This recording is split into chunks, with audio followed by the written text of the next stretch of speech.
아, 사장님, 죄송해요. 에어컨 실외기 수리를 하던 중 후레쉬로 불을 비춰주던 그녀가 제 등 뒤로 갑자기 넘어졌습니다. 물컹한 감촉이 등에 닿았죠. 그녀는 얇은 민소매 티셔츠 한 장만 입고 있었기에 등 뒤로 전해오는 느낌이 너무 생생했습니다. 괜찮아요? 안 다쳤어요? 제가 고개를 돌려 물었지만 대답이 없었죠. 사장님 등 넓다. 그녀가 속삭이듯 말했습니다. 네? 혹시 다치신 거 아니죠? 몸이 더 뜨거워졌지만 혹시나 다쳤을까? 그녀를 받친 채 자세를 유지하고 있었습니다. 10초쯤 지났을까요? 죄송해요. 제가 슬리퍼를 안 신고 있어서 미끄러졌나 봐요. 그녀가 일어나며 말했습니다. 안 다치셨다면 다행입니다. 네, 괜찮아요. 그녀의 볼이 상기되어 있었습니다. 저는 애써 시선을 돌린 채 재빨리 수리를 마무리했습니다. 밤 11시가 넘은 시각이었습니다. 평소 같으면 절대 직접 나서지 않았을 겁니다. 기사를 불렀겠죠. 하지만 그날 밤은 달랐어요. 4층 세입자인 그녀의 전화를 받는 순간 제 발은 이미 계단을 향하고 있었으니까요. 다 됐습니다. 마침내 에어컨에서 시원한 바람이 나오기 시작했어요. 그녀가 환호성을 질렀습니다. 와, 진짜예요? 살았다. 정말 감사해요, 사장님. 기쁨에 겨워 제 팔을 붙잡았습니다. 순간 온몸에 전기가 흐르는 것 같았어요. 그녀의 손이 제 팔뚝을 감싸는 느낌, 그 온기가 지금도 생생합니다. 사장님, 이렇게 보내드릴 순 없죠. 시원한 거라도 한잔하고 가세요. 그렇게 저는 그녀의 거실 소파에 앉게 되었습니다. 그게 시작이었어요. 58배 독신 남자와 32의 이혼녀가 한여름 밤의 열기 속에서 서로를 향해 다가가기 시작한 그 순간 말이죠. 그날 밤 저는 깨달았습니다. 에어컨은 고쳤지만 제 심장은 더 뜨겁게 뛰기 시작했다는 것을요. 그리고 그 더위는 에어컨으로는 절대 식힐 수 없는 종류의 것이었습니다. 그리고 이것은 제 인생에서 가장 뜨거웠던 여름에 대한 이야기입니다. 아무도 믿지 못할 하지만 진짜였던 그 여름 말이죠. 구독과 좋아요는 영상 제작에 큰 힘이 됩니다. 제 이름은 강태수입니다. 올해 58, 평생 독신으로 살아온 남자예요. 사람들은 물어봅니다. 왜 결혼 안 하셨어요? 저는 그냥 웃으며 대답하곤 했죠. 일하다 보니 그렇게 됐네요. 거짓말은 아니에요. 정말로 일만 하다가 이 나이가 되어버렸으니까요.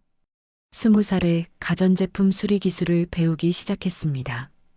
30에 작은 수리점을 차렸고 40에는 이 5층 건물을 샀어요. 그리고 50이 넘어서는 직원도 10명쯤 되는 중소기업으로 키웠습니다. TS전자라는 간판 아래 제가 30년간 쌓아온 기술을 전수받은 직원들이 현장을 누볐죠. 이제 저는 필드에 나가지 않았어요. 사무실에서 경영만 했습니다. 거래처와 통화하고 직원들 스케줄 확인하고 장부 정리하는 게 제 일의 전부였어요. 손에 공구를 쥐는 일도 거의 없어졌습니다. 그렇게 시간은 많아졌지만 그 시간을 채울 무언가는 없었죠. 1층부터 4층까지는 세를 주고 저는 제일 꼭대기 주인 세대인 5층에 살았습니다. 건물주의 회사 사장이라는 타이틀은 그럴듯했지만 실상은 외로운 독거 남자일 뿐이었어요. 제 하루는 단순했습니다. 아침 6시에 일어나 혼자 식사를 하고 9시에 회사로 향했어요. 사무실에 앉아 전화를 받고 견적서를 검토하고 직원들과 업무 회의를 했습니다. 점심은 혼자 먹거나 가끔 거래처 사람들과 식사를 했죠. 오후 5시면 일이 끝났습니다. 직원들이 다 알아서 하니까요. 일이 없을 때면 스크린 골프나 테니스 등 운동하러 나갔습니다. 바쁜 직원들 눈치가 보였기 때문이죠. 시간은 남아돌았기에 몸에 쌓인 에너지를 방출할 데가 없었습니다. 그 시간을 채울 사람도 없었어요. 배부른 소리라 생각하시겠죠.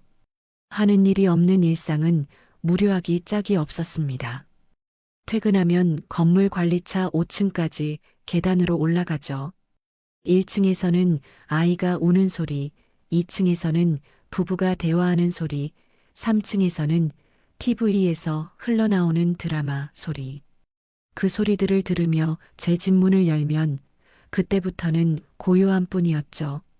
편의점 도시락을 데워 먹고 TV를 틀어놓고 소파에 누워 있다가 잠이 들었습니다.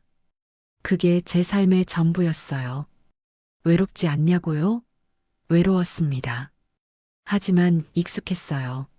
사람은 참 신기한 게 외로움에도 적응이 되더군요. 처음에는 주말이 무서웠습니다. 이틀 내내 말 한마디 안 하고 지나가는 게 견딜 수 없었으니까요. 하지만 시간이 지나자 그마저도 익숙해졌어요. 괜찮은 척 버텨왔습니다. 하지만 사실은 늘 비어 있었죠. 제 인생은 냉장고와 세탁기와 에어컨으로 채워졌습니다.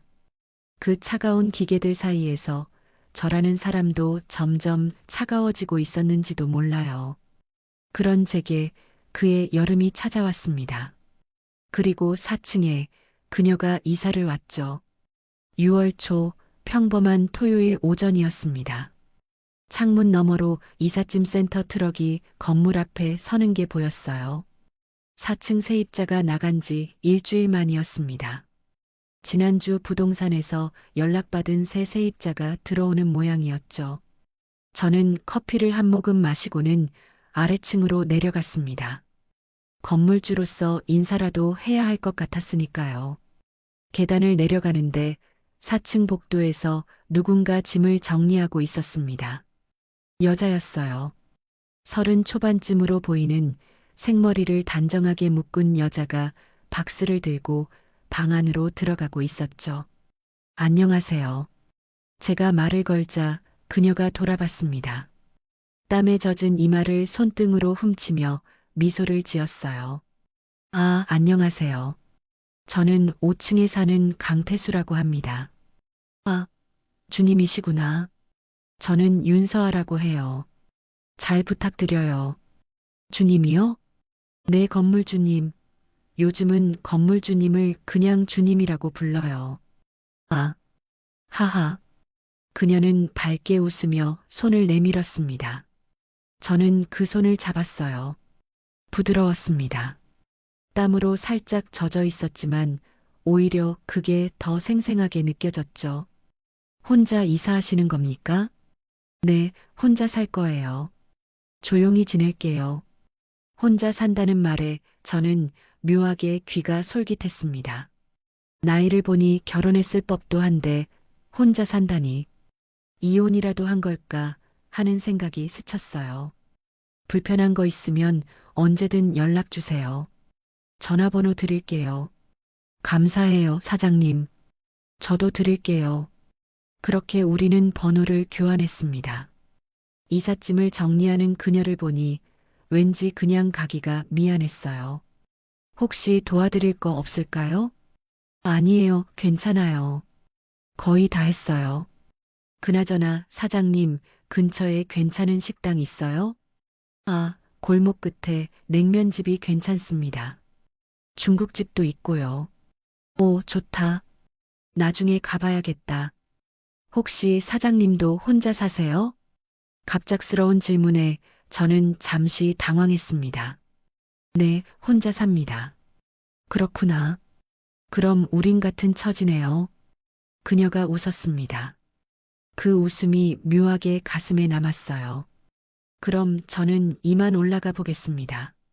편히 쉬세요. 네, 감사해요, 주님. 5층으로 돌아오는 계단을 오르면서 저는 계속 그녀의 얼굴을 떠올렸습니다. 장난기 있는 밝은 미소, 땀에 젖은 이마, 그리고 같은 처지라던 그 말. 왜인지 모르게 가슴 한구석이 두근거렸어요. 그날 밤 저는 오랜만에 4층에서 들려오는 소리에 귀를 기울였습니다. 설거지하는 소리, 발걸음 소리, 창문 여는 소리. 누군가 그 아래층에 살고 있다는 게 처음으로 외롭지 않게 느껴졌죠. 그때는 몰랐습니다. 이 만남이 제 인생을 완전히 바꿔놓을 거라는 걸. 58배 남자가 다시 한번 설렐 수 있다는 걸. 그리고 그 설렘이 얼마나 위험하고도 달콤한 것인지를요. 그녀가 이사 온 이후 제 일상에 작은 변화가 생겼습니다. 아침 8시 회사에 가기 위해 엘리베이터를 타면 4층에서 그녀와 마주치는 일이 잦아졌어요. 처음엔 우연이었습니다. 하지만 이틀, 사흘, 나흘이 계속되자 그게 우연만은 아니라는 생각이 들었죠. 사장님, 안녕하세요. 밝은 목소리로 인사하는 그녀를 보면 저도 모르게 입가에 미소가 번졌습니다. 출근하세요? 오늘도 힘내세요. 네, 서아 씨도 좋은 하루 되세요. 짧은 인사였지만 그 몇 마디가 하루를 다르게 만들었어요. 회사에 가는 발걸음이 가벼워졌습니다. 직원들도 알아챘죠. 사장님, 요즘 기분 좋아 보이세요. 그래, 별일 없는데. 별일 없다고 했지만 사실 별일이 있었습니다. 매일 아침 엘리베이터에서 그녀를 만나는 게 기다려졌으니까요. 퇴근길도 마찬가지였어요. 오후 5시쯤 집에 돌아오면 4층 복도에서 그녀가 택배를 받거나 쓰레기를 버리는 모습을 종종 마주쳤습니다. 원래 걸어 올라갔지만 건물을 관리하는 척 더 느리게 올라갈 때도 있었죠. 사장님, 벌써 퇴근이세요? 일찍 끝나시네요. 할 일이 없어서요. 직원들이 다 알아서 하니까. 부럽다. 저는 집에서 일하는데도 시간이 부족해요. 무슨 일 하세요? 프리랜서 디자이너요. 재택근무라 집에만 있어요. 그녀가 집에 있다는 말에 저는 하루 종일 4층에 누군가 있다는 게 의식되기 시작했습니다. 어느 날은 계단에서 그녀가 장을 보고 오는 길이었어요. 무거운 마트 봉지를 들고 힘겹게 걸어오고 있었습니다. 제가 들어드릴게요. 아, 괜찮아요, 사장님. 아니에요, 무거워 보이는데. 저는 그녀의 손에서 봉지를 받아 4층까지 함께 올라갔습니다. 그녀는 미안해하면서도 고맙다며 웃었어요. 사장님, 커피라도 한잔 하고 가세요. 아니에요, 괜찮습니다. 거절했지만 사실 마음은 그러고 싶었습니다. 그녀의 집안이 궁금했어요. 어떻게 꾸며놨을까? 무슨 향기가 날까? 혼자서 뭘 하고 지낼까? 그럼 다음엔 꼭 한잔 하셔야 해요. 약속? 네, 그러죠. 계단을 올라 5층으로 돌아오면서 저는 제 심장이 이상하게 뛰는 걸 느꼈습니다. 그 후로도 계단에서의 마주침은 계속됐어요. 아침, 저녁, 때로는 낮에도. 그녀가 쓰레기를 버리러 나올 때, 택배를 받으러 나올 때, 산책을 나갈 때, 그럴 때마다 우리는 몇 마디씩 나눴습니다. 그리고 저는 어느새 그녀가 지나갈 때마다 풍기는 은은한 샴푸 향을 기억하게 되었어요. 복숭아 같은 달콤한 냄새. 계단에 그 향기가 남아있으면 저는 조금 더 천천히 걸었습니다. 6월이 지나고 7월이 왔습니다. 날씨는 점점 더워졌고 그녀와 저 사이의 거리는 조금씩 가까워지고 있었어요. 하지만 저는 아직 몰랐습니다. 이 설렘이 얼마나 위험한 것인지, 그리고 곧 우리 사이에 어떤 일이 벌어질지를요. 7월 중순, 어느 늦은 밤이었습니다. 시계를 보니 밤 11시가 넘어 있었어요. 저는 거실 소파에 앉아 TV를 보고 있었습니다. 평소처럼 아무 생각 없이 채널을 돌리고 있었는데 문득 아래층에서 이상한 소리가 들렸죠. 흐느끼는 소리였습니다. 여자가 우는 소리. 4층에서 들려오는 게 분명했어요. 서아였습니다. 저는 TV 볼륨을 줄였습니다. 소리가 더 선명하게 들렸어요. 억눌러 오는 듯한 조용하지만 절절한 울음소리. 가슴이 먹먹해졌습니다. 망설였어요. 그냥 모른 척 해야 할까요? 아니면 연락을 해야 할까요? 손에 든 휴대폰을 내려다봤습니다. 연락처에 저장된 윤서아 이름이 보였죠. 결국 저는 문자를 보냈습니다. 괜찮으세요? 혹시 불편한 일 있으면 말씀하세요. 한참을 기다렸습니다. 답장이 없었어요. 그냥 자는 줄 알았는데 5분쯤 지나자 휴대폰이 울렸습니다. 괜찮아요. 죄송해요, 사장님. 소리가 들렸나 봐요. 아니에요. 괜찮으세요? 네. 조금 힘든 일이 있어서요. 걱정 끼쳐드려서 죄송해요. 무슨 일인지 여쭤봐도 될까요? 잠시 침묵이 흘렀습니다. 그러다 그녀가 말했어요. 그냥 옛날 생각이 나서요. 제가 왜 혼자 사는지 그런 거 이혼했다는 걸 직감했습니다. 그리고 그게 아직도 그녀에게 상처로 남아있다는 것도요. 혼자 있으면 그런 생각 많이 하게 되죠. 저도 그래요. 사장님도요? 네. 밤에 혼자 있으면 외롭습니다. 저도요. 전화 너머로 그녀의 한숨이 들렸습니다. 작고 길게 내쉬는 한숨. 그 소리가 왠지 제 가슴을 쿡쿡 찔렀어요. 내일 괜찮으시면 저녁이라도 같이 하시겠어요? 혼자 먹는 것보다 둘이 먹는 게 낫잖아요. 제가 먼저 제안했습니다.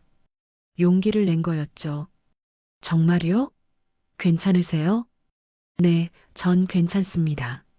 감사해요, 사장님. 그럼 내일 봬요. 전화를 끊고 나서도 한참을 가슴이 두근거렸습니다. 내일 저녁 그녀와 밥을 먹는다. 생각만으로도 잠이 오지 않았어요. 4층의 울음소리는 그쳤습니다. 대신 저는 천장을 보며 밤새 뒤척였죠. 다음 날 아침 엘리베이터에서 그녀를 마주쳤을 때 그녀의 눈가가 부어 있었습니다. 많이 울었나 보다 싶었어요. 사장님, 어제는 죄송했어요. 괜찮아요. 오늘 저녁 약속 잊지 않으셨죠? 네, 기억하고 있어요. 그녀가 작게 웃었습니다. 부은 눈가에도 불구하고 그 미소는 여전히 예뻤어요. 저는 그날 하루 종일 일이 손에 잡히지 않았습니다. 오후 5시가 되자마자 회사를 나왔어요. 집에 가서 샤워를 하고 옷을 갈아입고 면도까지 했습니다.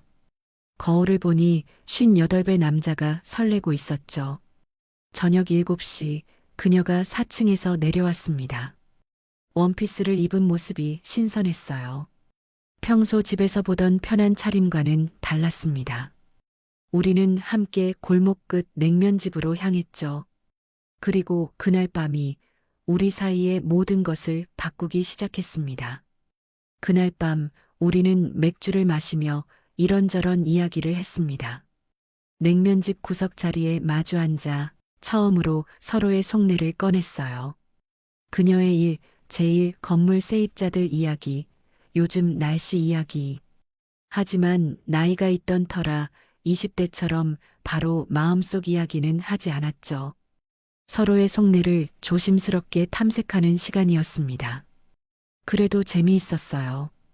오랜만에 누군가와 마주 앉아 밥을 먹고 술을 마시고 웃는다는 게 이렇게 좋은 일인지 몰랐습니다. 적당하게 취기가 올랐을 무렵 우리는 서로의 집으로 돌아갔어요. 집으로 돌아오는 길 내내 그녀의 뒷모습이 눈에 들어왔습니다. 4층에서 그녀가 돌아보며 웃었죠. 오늘 정말 즐거웠어요, 사장님. 또 같이 밥 먹어요.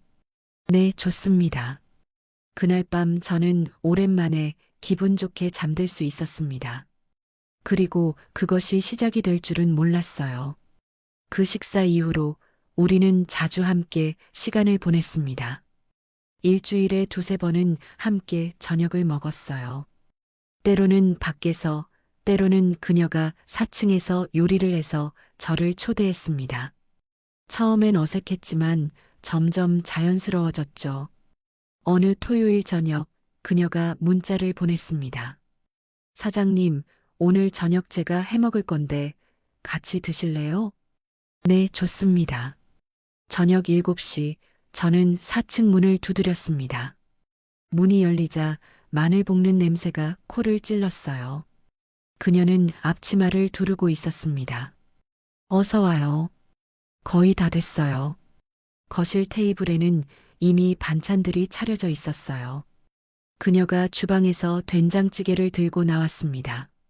우리는 마주 앉아 식사를 했죠. 맛있어요. 정말요? 다행이다. 오랜만에 해봤거든요. 누구한테 해준 적 있어요? 전에 남편한테요. 순간 분위기가 조금 무거워졌습니다. 그녀가 먼저 말을 꺼냈어요. 사장님, 제가 이혼한 거 알고 계시죠? 네. 짐작은 했습니다.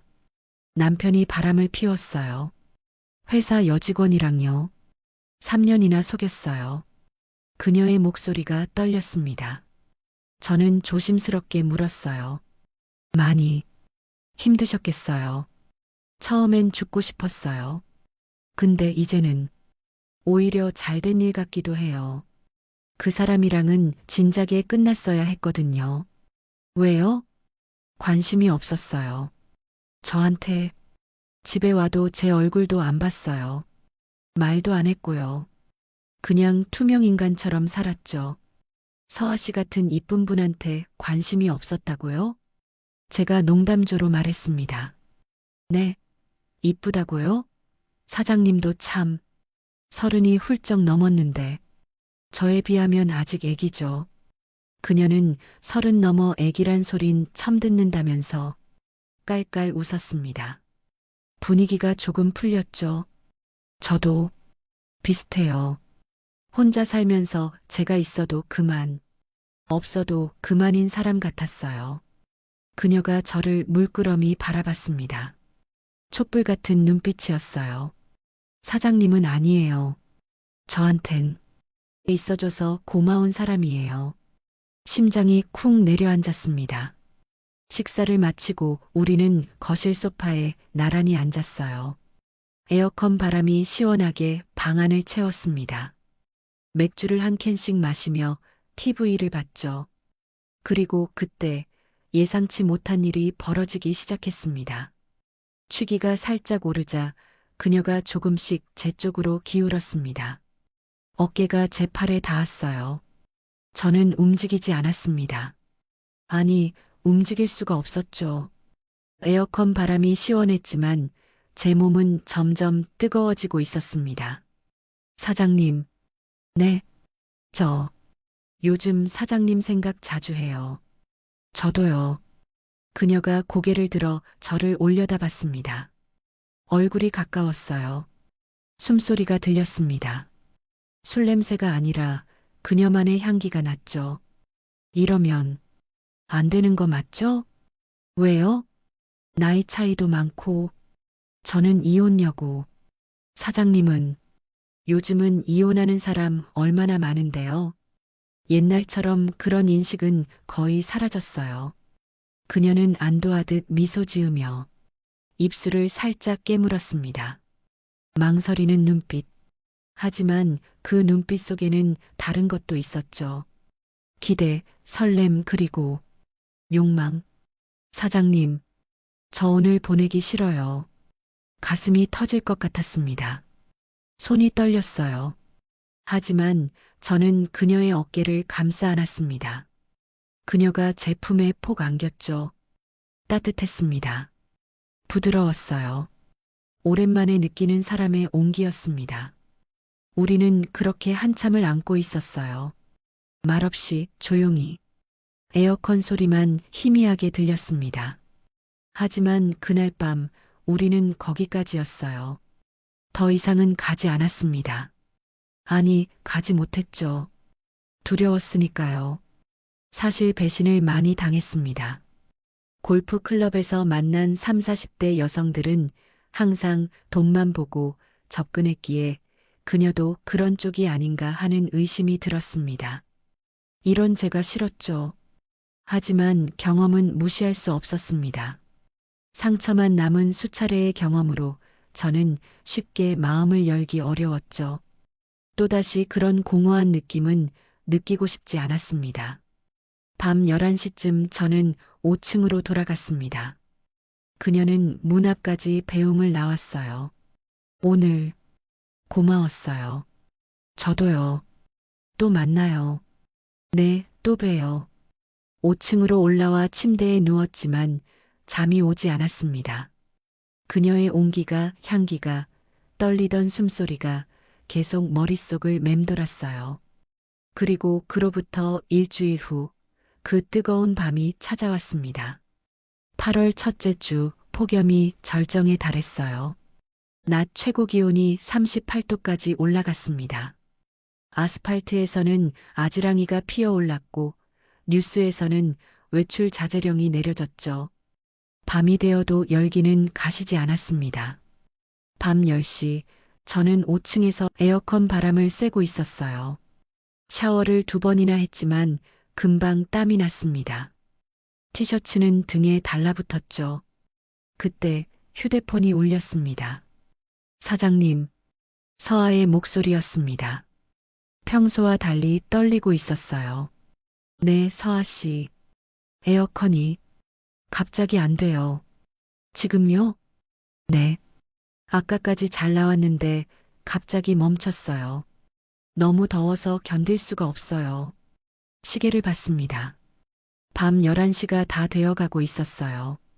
이 시간에 기사를 부르기는 어려웠습니다. 제가 내려가서 봐드릴게요. 정말요?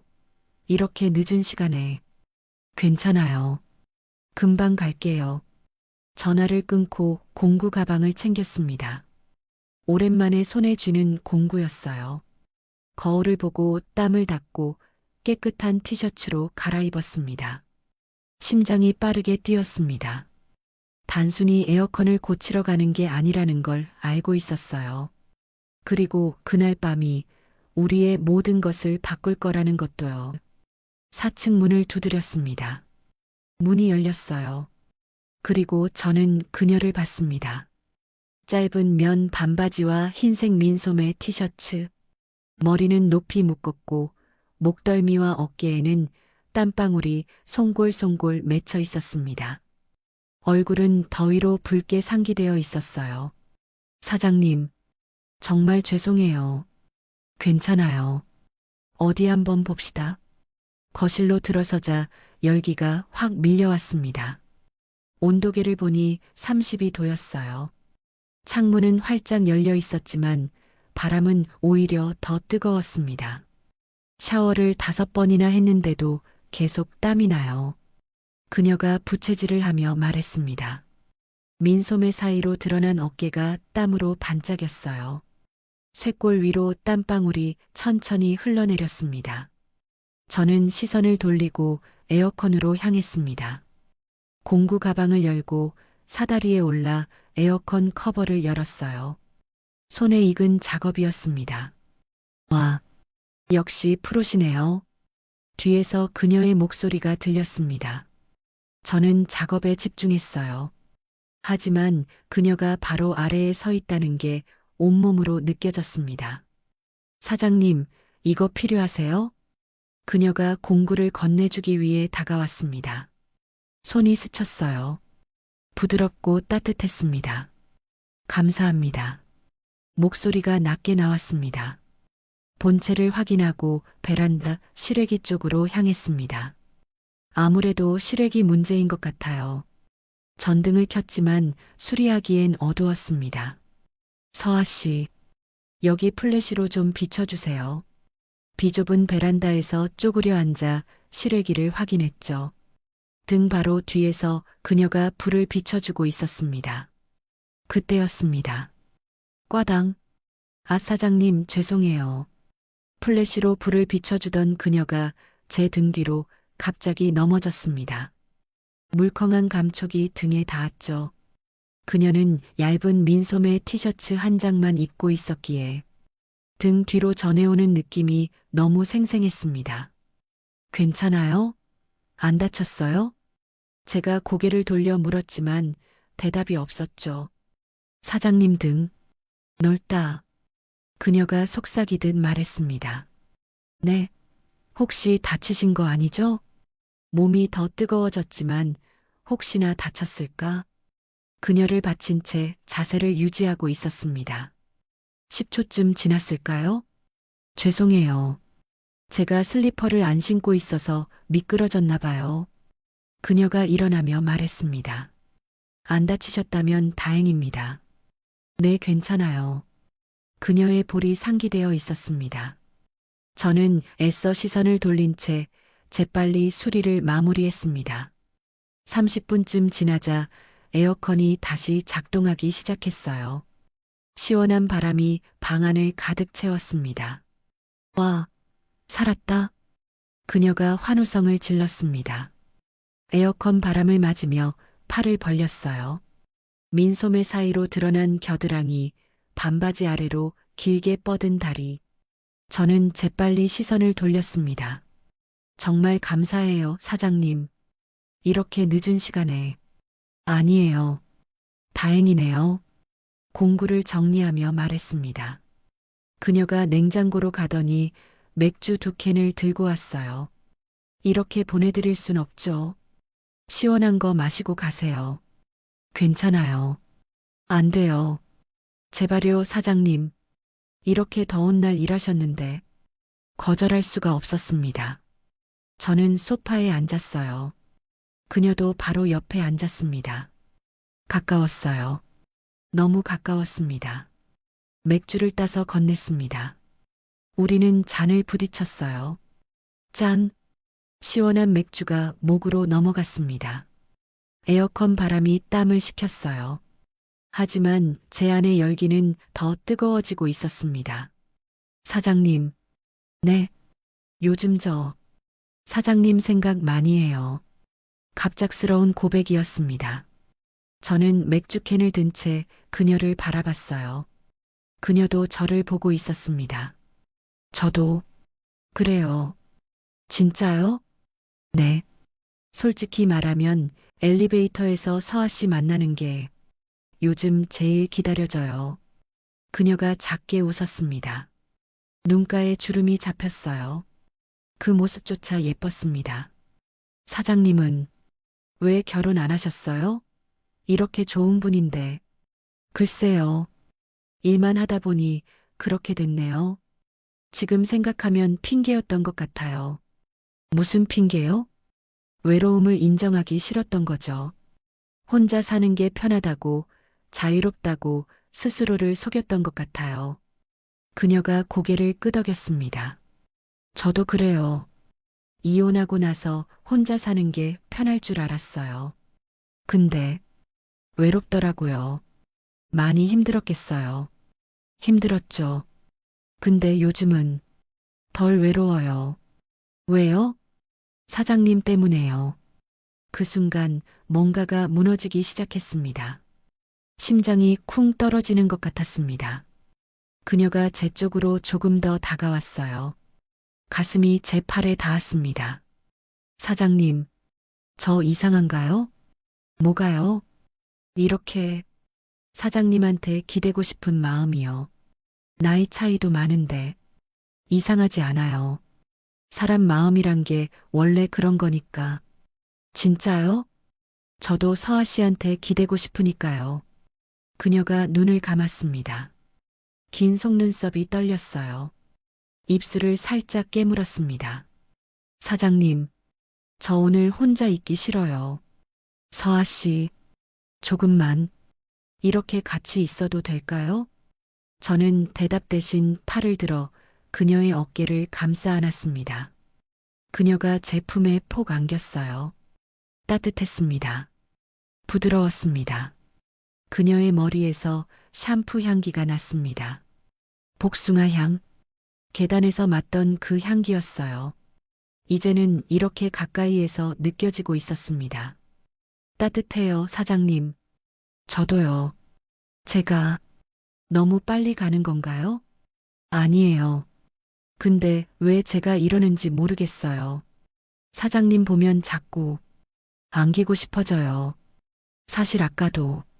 네, 아까 넘어졌을 때요. 사장님 넓은 등에 기대니 떨어지기 싫더라고요. 가슴이 뛰었습니다. 귀에서 심장 소리가 들렸어요.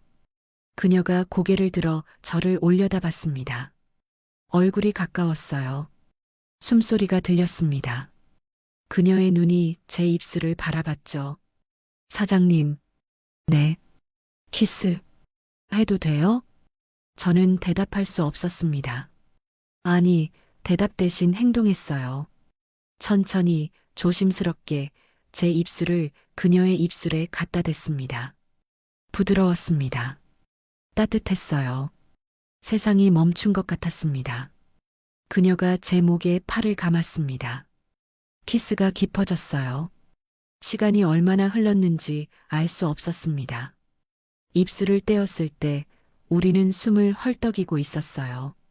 사장님, 이거 꿈 아니죠? 꿈 아니에요. 다행이다. 그녀가 다시 제 가슴에 얼굴을 묻었습니다. 저는 그녀를 꽉 안았어요. 에어컨은 계속 시원한 바람을 내보냈습니다. 하지만 우리 둘 사이는 그 어느 때보다 뜨거웠어요. 얼마나 지났을까요? 사장님 딱딱해요. 그녀의 손이 제 허벅지 쪽으로 가 있었습니다. 네, 운동하시죠? 웬만한 3, 40대 남자들보다 몸이 더 단단하세요. 시간이 남아서 테니스랑 헬스를 계속하고 있어요. 역시, 저도 필라테스 하는데 나중에 알려드릴게요. 그녀가 만족한 듯 미소를 지었습니다. 제 마음을 확인한 그녀는 더욱 과감해졌죠. 다시 더워졌어요. 그 말을 하더니 입고 있던 티셔츠를 양팔로 머리끝까지 들어 올렸습니다. 필라테스로 다져진 잘록한 허리 라인과 풍만함이 드러났죠. 이제 와서 빼는 건 신사가 아니었습니다. 저는 그녀의 얼굴을 감싸며 다시 키스했습니다. 더 이상 말은 필요 없었어요. 서로의 온기만으로 충분했고 거실은 신음소리로 가득 찼습니다. 시계를 보니 새벽 1시가 넘어 있었죠. 둘 다 땀에 흠뻑 젖은 상태가 되었습니다. 사장님, 같이 샤워해요. 그녀가 제 손을 잡아 끌며 말했습니다. 그날 밤 저는 깨달았습니다. 제가 그녀를 좋아하는 게 아니라 사랑하고 있다는 것을요. 58배 남자가 26살이나 어린 여자를 사랑하게 되었다는 것을. 그리고 이 사랑이 얼마나 위험한 것인지도요.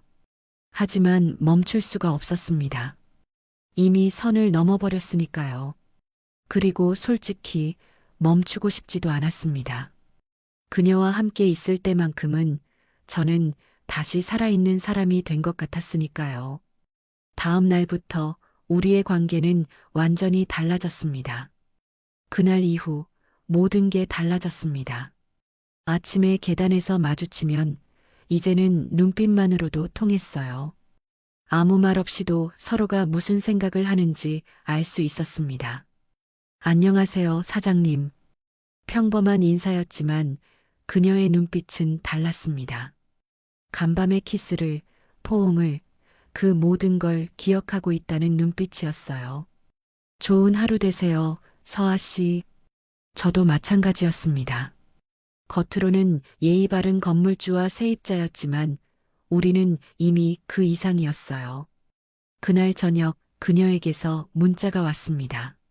사장님, 오늘 저녁 드셨어요? 아직이요. 저희 집으로 오실래요? 제가 해줄게요. 네, 좋아요. 저녁 7시 저는 4층 문을 두드렸습니다.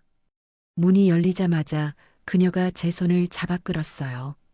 그리고 문을 닫자마자 제 품에 안겼습니다. 보고 싶었어요. 저도요. 우리는 현관에서 한참을 안고 있었습니다. 말없이 조용히. 그녀의 심장 소리가 들렸어요. 빠르게 뛰고 있었습니다. 밥 먹어요, 식기 전에. 그녀가 손을 잡고 거실로 이끌었습니다. 테이블에는 이미 음식이 차려져 있었어요. 된장찌개, 불고기, 나물 반찬들. 이걸 언제 다 준비했어요? 오후 내내 했어요. 사장님 생각하면서요. 가슴이 뭉클했습니다. 누군가 저를 위해 이렇게 정성을 들인 게 얼마만인지 모르겠어요. 밥을 먹으며 그녀가 말했습니다. 사장님, 우리 이제 어떻게 될 것 같아요? 무슨 말이에요? 우리 관계요. 이렇게 계속 만날 건가요? 저는 젓가락을 내려놓고 그녀를 바라봤습니다. 서아 씨가 원한다면요. 저는 원해요. 근데요? 나이 차이도 많고 제가 이혼 여고. 사람들이 뭐라고 할까봐 무섭기도 해요. 저는 그녀의 손을 잡았습니다. 저는 상관없어요. 다른 사람들이 뭐라고 하든. 진짜요? 네. 제가 원하는 건 서아 씨예요. 다른 건 중요하지 않아요. 그녀의 눈에 눈물이 맺혔습니다. 고마워요, 사장님. 이제 사장님 말고 다른 걸로 불러줄래요? 예, 태수라고 불러줘요. 태수? 씨? 씨도 빼고요. 그녀가 웃었습니다. 태수? 오빠? 심장이 쿵 떨어졌습니다. 26살 차이가 나는데 오빠라니. 하지만 싫지 않았어요. 오히려 좋았습니다. 네, 좋아요. 그럼 저도 그냥 서아라고 불러줘요. 서아. 이름을 부르는 것만으로도 가슴이 떨렸습니다. 식사를 마치고 우리는 소파에 앉았어요. 이번에는 더 가까이 붙어 앉았습니다. 그녀가 제 팔에 기댔어요. TV는 켜져 있었지만 우리는 화면을 보지 않았습니다. 그저 서로를 느끼고 있었어요. 태수 오빠. 응?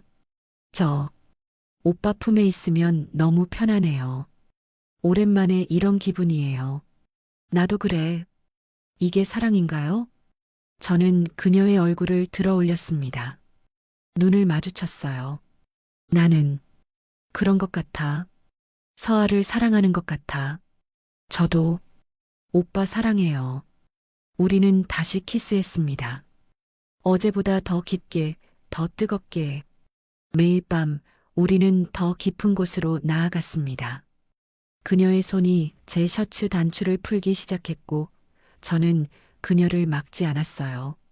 우리는 서로를 원하고 있었으니까요. 58의 남자와 32의 여자. 나이 차이 따위는 아무 의미가 없었습니다. 우리는 그저 서로를 사랑하는 남자와 여자였을 뿐이었어요.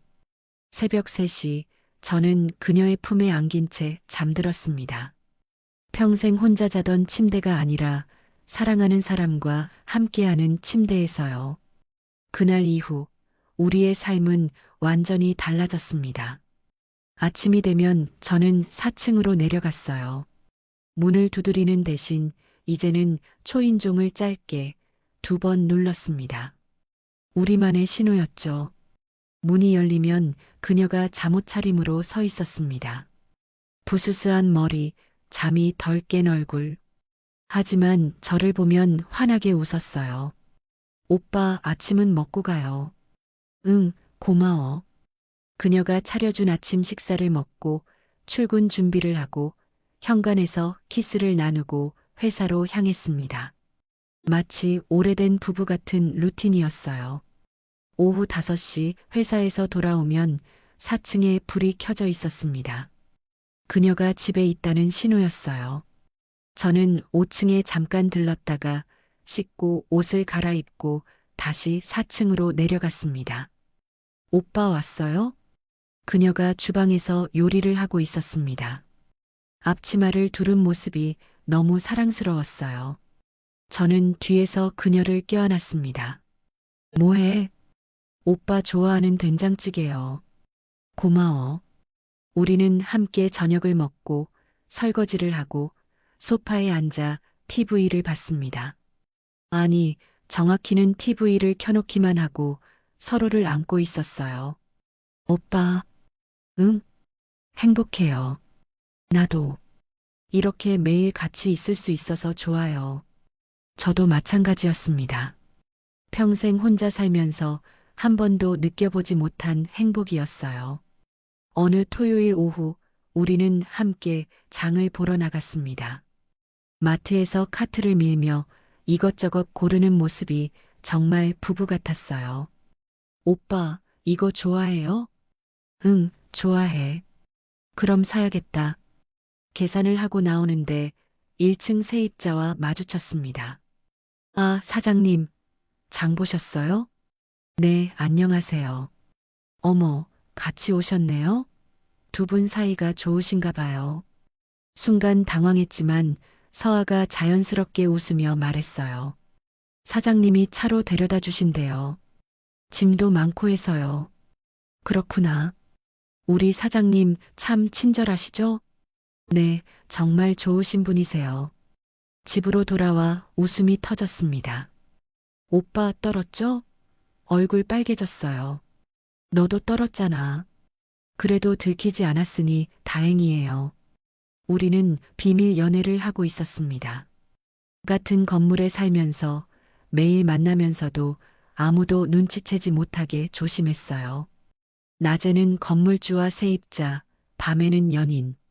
그 이중 생활이 위태로우면서도 짜릿했습니다. 어느 날 밤 폭우가 쏟아졌습니다.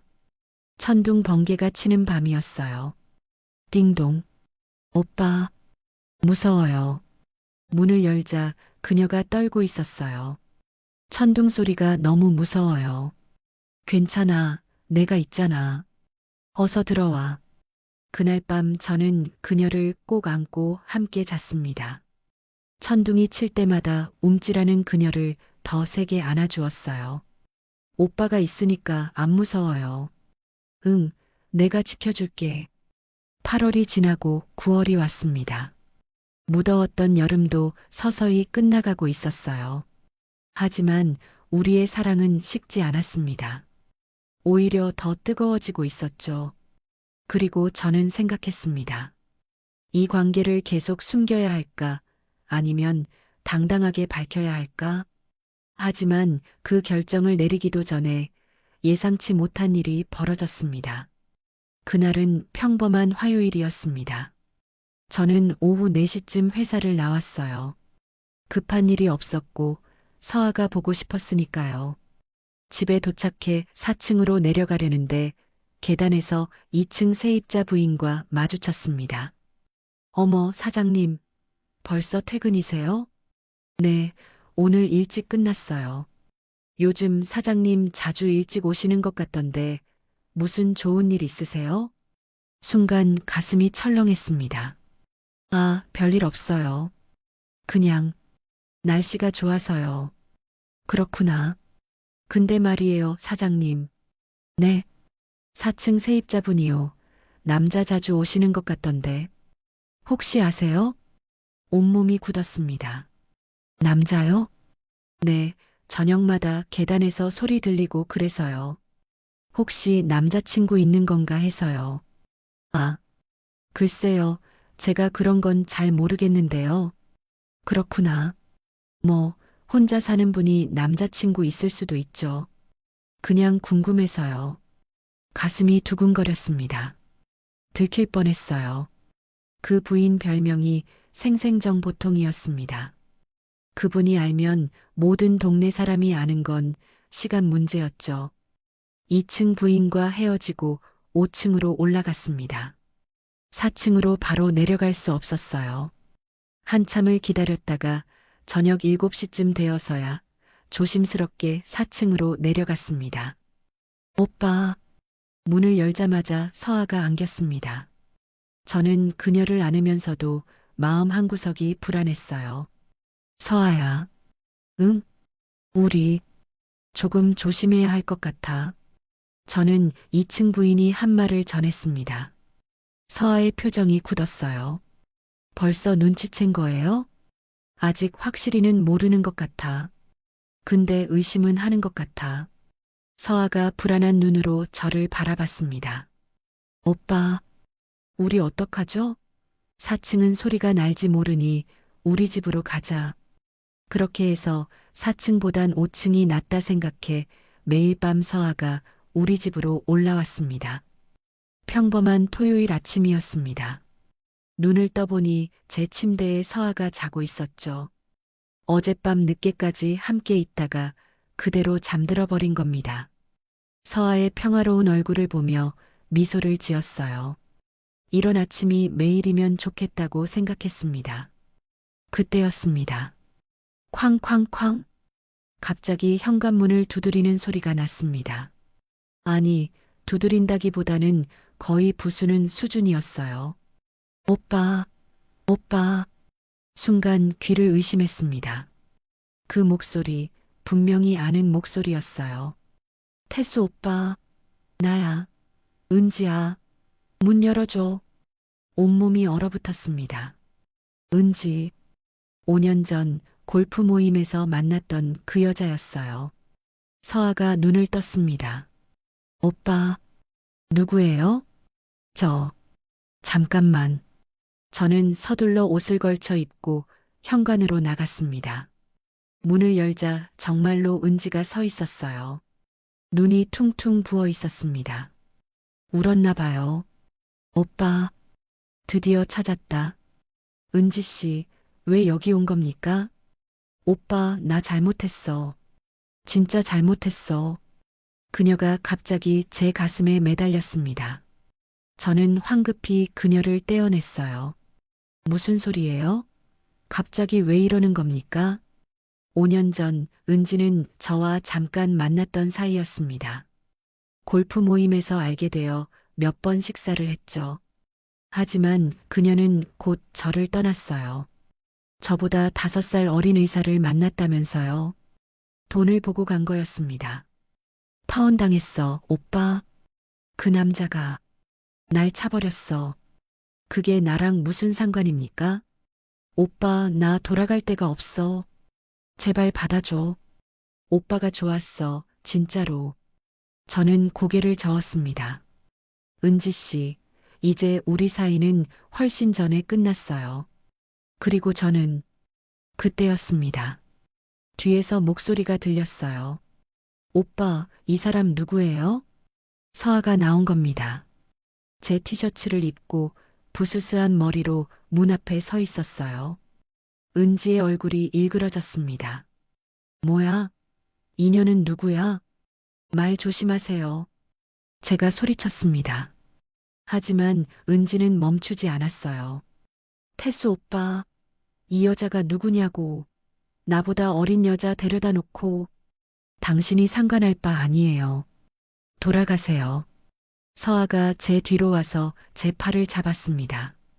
그 모습을 본 은지가 비명을 질렀어요. 잤구나. 이 나이에 젊은 여자 꼬셔서 잤구나. 태수 오빠, 나랑 잘 땐 그렇게 좋아하지 않았어? 순간 복도가 조용해졌습니다. 아니, 조용한 게 아니었어요. 계단에서 발소리가 들렸습니다. 2층, 3층 세입자들이 소리를 듣고 올라온 거였죠. 사장님, 무슨 일이세요? 1층 부부까지 올라왔습니다. 온 건물이 다 알게 된 겁니다. 은지가 계속 소리쳤어요. 이 남자가 나버리고 젊은 여자랑 놀아놨어. 건물주가 세입자 꼬신 거야. 서아의 손이 떨렸습니다. 저는 그녀의 손을 꽉 잡았어요. 그리고 입을 열었습니다. 다들 죄송합니다. 하지만 오해입니다. 이 사람은 5년 전에 저를 차고 떠난 사람이에요. 그리고 서아는, 저는 심호흡을 했습니다. 서아는 제가 사랑하는 사람입니다. 곧 결혼할 사이예요. 홧김에 결혼할 사이라고 말해버렸지만 돌이킬 수 없었습니다. 그 말을 들은 서아가 저를 올려다봤습니다. 눈물이 그렁그렁 맺혀 있었어요. 오빠 진심이야? 당연하지, 너밖에 없어. 확신에 찬 서아가 은지를 돌아봤습니다. 그리고 또박또박 말했어요. 아줌마, 40 넘은 여자보단 32인 제가 낫지 않겠어요? 오빠는 제 거예요. 포기하세요. 은지의 얼굴이 새하얗게 질렸습니다. 너희들 돌아가세요. 더 이상 오빠를 괴롭히지 마세요. 은지는 울면서 계단을 내려갔습니다. 건물 밖으로 사라지는 그녀의 뒷모습을 보며 저는 한숨을 쉬었어요. 세입자들이 저를 바라봤습니다. 저는 고개를 숙였어요. 죄송합니다. 소란 피워서 2층 부인이 웃으며 말했습니다. 사장님, 이제 숨기지 마세요. 저희 다 알아요. 두 분 잘 어울려요. 정말요? 네. 두 분 얼굴만 봐도 다 티나요. 축하드려요. 결혼하신다니 정말 좋네요. 세입자들이 박수를 쳤습니다. 서아가 제 품에 안겼어요. 오빠, 정말 결혼할 거예요? 응, 너랑 결혼하고 싶어. 사랑해요, 오빠. 나도 사랑해. 그날 우리의 비밀은 모두에게 알려졌습니다. 더 이상 숨을 필요가 없었어요. 오히려 축복받았으니까요. 동네 사람들이 알게 되었고 회사 직원들도 알게 되었습니다. 며칠 수군거리는 소리가 들리긴 했지만 금방 사그라들었죠. 사람들은 생각보다 남의 일에 크게 관심이 없었거든요. 제 할 일만 잘한다면 소문은 크게 문제되지 않았습니다. 이때까지 성실하게 살아오길 잘했단 생각이 들었죠. 무엇보다 제가 결혼하는 모습을 보고 눈 감겠다던 부모님이 제일 기뻐하셨습니다. 그날 저녁 우리는 처음으로 건물 밖에서 손을 잡고 걸었습니다. 더 이상 숨지 않아도 됐어요. 당당하게 연인으로서. 그로부터 6개월이 지났습니다. 지금은 12월 겨울입니다. 여름의 뜨거운 열기는 사라졌지만 우리의 사랑은 여전히 뜨겁습니다. 서아는 여전히 4층에 살고 있어요. 하지만 이제는 거의 매일 5층에서 저와 함께 시간을 보냅니다. 조만간 같이 살 계획이에요. 이 사랑은 지금도 계속되고 있습니다. 58배 남자와 32의 여자. 세상은 우리를 이상하게 볼지도 모릅니다. 하지만 우리는 행복해요. 진심으로 서로를 사랑하고 있으니까요. 어떠셨나요? 이야기를 들은 여러분의 생각을 댓글로 남겨주세요. 재밌었다면 좋아요, 구독 한 번씩 부탁드려요.